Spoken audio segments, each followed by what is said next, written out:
three movies will teach you about love in very deep and meaningful way. Let's start with 500 Days of Summer. Stay watching to the end to get some good practical advice and applications on how you can talk to girls and how you can maintain your relationships with girls. 500 Days of Summer shows a great mistake made, but a big lesson learned.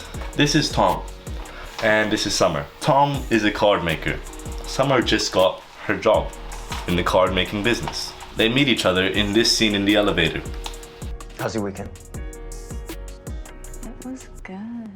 Throughout the 500 days Tom has a relationship with Summer, we can see how the relation develops, or rather degrades. Tom works at a card company, and he's single. He feels very depressed and he wants a girl. And he sees a girl who starts working with his boss. He falls in love straight away. It starts off well. They talk, they have a good friendship. However, as the movie progresses, Tom and Summer start to lose their spark. The problem that Tom gets wrong, love is not just you choosing someone, but it's them choosing you. It's when you both have a mutual compatibility. Usually, it's best to start off in a friendship and see if they actually love you the same way you do to them. The funny thing that some Christians do is they say to a girl, God has chosen me to be with you. But love is like a dance.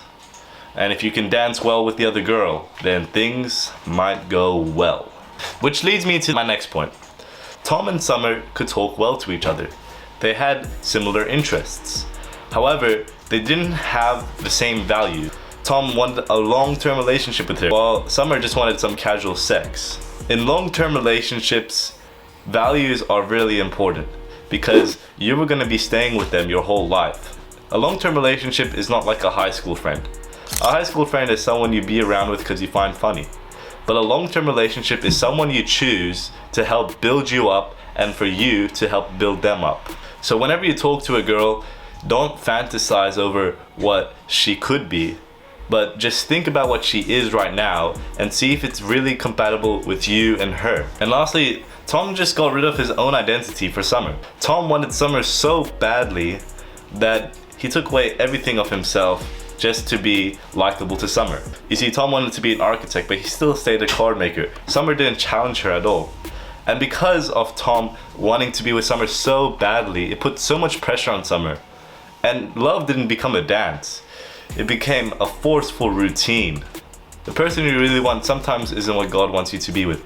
Sure, yes, attraction plays a big role in relationships, but you cannot let attraction define your whole relationship. The thing that also hurted Tom a lot was when you engage in physical intimacy before you have a vow to rely on as a foundation, breakups can be more painful. The next movie we'll discuss is one of my favorites, Good Will Hunting. The movie revolves around an orphan who's really smart, but who carries the trauma of his foster parents who abused him. Every time Will showed weakness or vulnerability, it was punished. And he carried on this trauma to his relationships. But the application of this movie isn't just applied to people that have had trauma. The movie sheds light on another thing about relationships we must be aware of. This is Will. This is his friends. This is Skylar. Will really loves Skylar. And they meet in a bar. As you can see here, Will's friend walks in a funny way and talks to them with confidence. Because the thing is about humor is that it puts their guard down and your guard down. You know, a lot of people think in relationships you have to be like, hello, my name is James and I love you. You don't need to be very nonchalant in a relationship sometimes. Sometimes meeting a girl can be funny. Humor is a good tool to use to build a great connection with a girl. Will and Skylar go off well together. They build a good connection and they're pretty good friends together. But thing is about Will, he's carrying all his trauma and he wants a relationship to be perfect. He doesn't want to show his weakness. The thing is, his therapist, Sean, teaches Will, you need vulnerabilities. There's this really good scene with Sean talking to Will about his wife, saying about the idiosyncrasies his wife had, like farting when she was sleeping, and it made Will and Sean laugh for a while. But the whole point of that conversation was to show that relationships are based off vulnerabilities, of each other's weaknesses, and building off them, and having a good laugh about them sometimes. Because healthy love isn't about seeing someone perfectly, but seeing someone fully, their weaknesses, their strengths, and everything, but still loving them. Because that's what makes someone uniquely you. You're not you without your weaknesses and strengths. And if you can't show your weaknesses, then you're not going to be showing your full self. And it's not going to go well in a relationship, because in a long-term relationship, you need to show your full self to each other. Will doesn't really get this, and so he breaks up with Skylar. He then has a good scene with Sean. The whole thing Skylar did was she challenged Will. She wanted to know Will deeper, not just admire him. She wanted to go deeper in the relationship. And a good woman will not just admire you and say, wow, my husband is so beautiful, but will also say, let's challenge each other, let's grow together.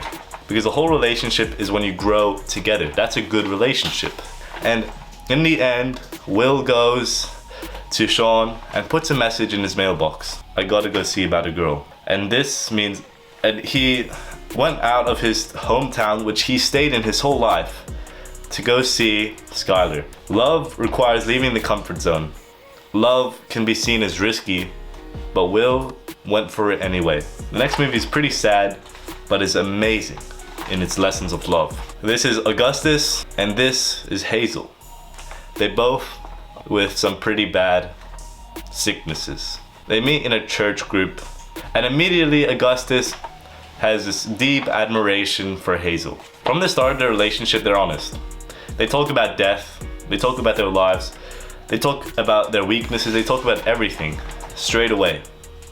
And them talking about their weaknesses skips the fake perfect version of themselves. Love always involves pain, but it's still worth it. It's still worth it to go and talk to that girl even if they reject you. It's still worth it to have a wife even if they're gonna die soon. This whole movie revolves around, you don't get to choose if you feel pain in this earth. Everyone feels pain, but you get to choose who inflicts the pain upon you, whether it be someone you hate or someone you love. Because love is courage, it's not comfort. When you become courageous and you talk to the girl you've really been admiring, you're stepping out the comfort zone, and who knows, she might have a deep admiration for you. And throughout the movie, they show their vulnerabilities. Gus showed his fear of insecurity, fear of oblivion. Hazel showed her fear of loss, fear of hurting him. And because they showed their fears to each other, they built trust. Because they realized, they're both human beings. This movie, though it is sad, and I recommend you watch it, teaches great things about love. But all these movies have the same message in common, which is found in the Bible. The Bible gives advice on how to love people. And this can be applied especially to a wife and husband relationship. And relationships fall under the fact that we love because he first loved us.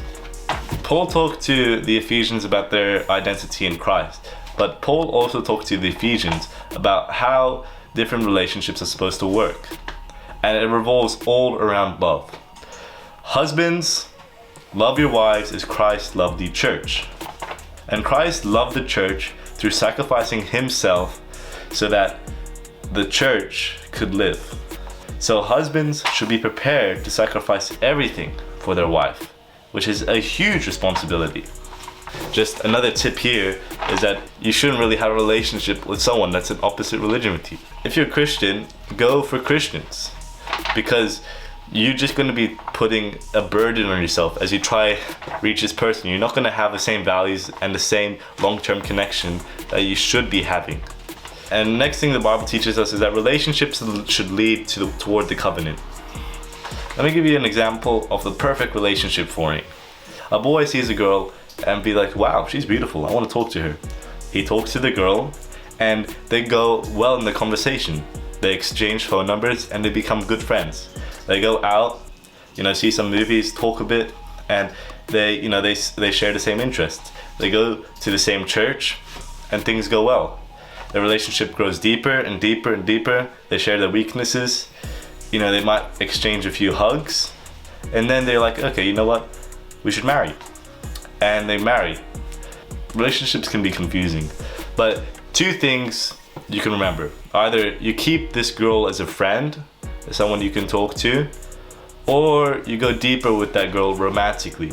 You pursue her. And this can mean just, talking a bit more romantically with her and seeing if, she feels the same way. If she doesn't feel the same way, then maybe you should step back a bit.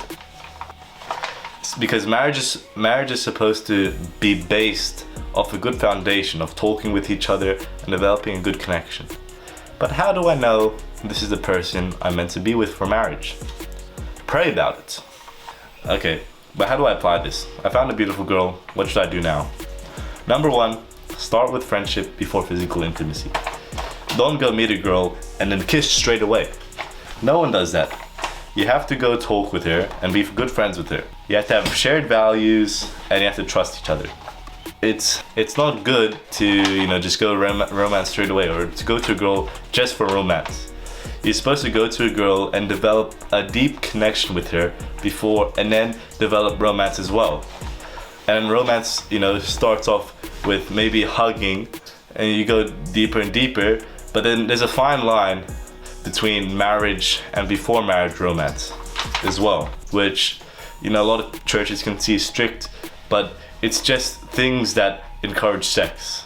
If you do a big makeout, then it might be encouraging sex and it's not a good thing. But if you do light kisses, then that's okay, as long as it's not encouraging sexual intimacy, which is supposed to be reserved for marriage.